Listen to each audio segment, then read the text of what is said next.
Okay هذه اقامه ها.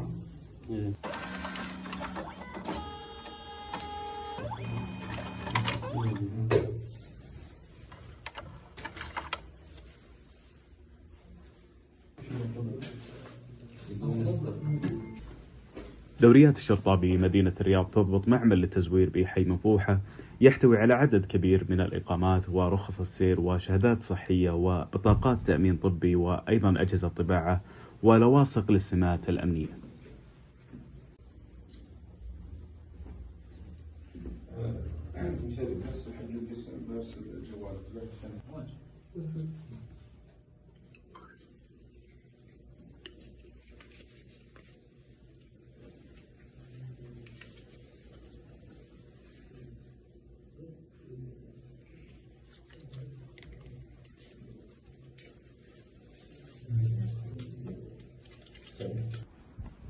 يدير المعمل 3 أشخاص من الجنسية الباكستانية جميعهم مخالفين لنظام الإقامة وجاري تحويلهم إلى جهة الاختصاص.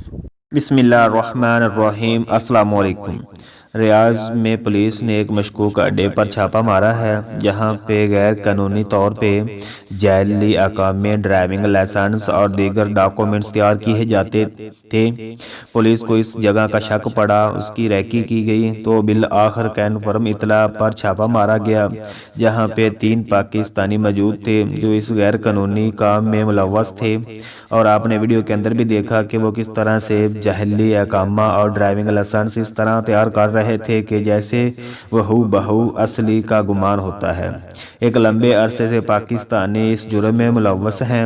हमने कहीं भी वीडियो ऐसी बना रखी है कि जहली अकामा और लाइसेंस बनाकर दिए जाते हैं और इसके बावजूद आपने सऊदी हुकूमत की जानब से कभी कोई पाबंदी नहीं सुनी होगी पाकिस्तानियों के लिए। कभी उन्होंने कोई शर्त ऐद नहीं की होगी कि पाकिस्तानी ये जहली डॉक्यूमेंट्स बनाते हैं, लिहाजा इस काम पे के ऊपर पाबंदी लगा दी जाए या फिर कंप्यूटर से रिलेटेड कोई पाकिस्तानी हम नहीं बुलाएंगे। इस तरह का कभी कोई वाकया नहीं हुआ।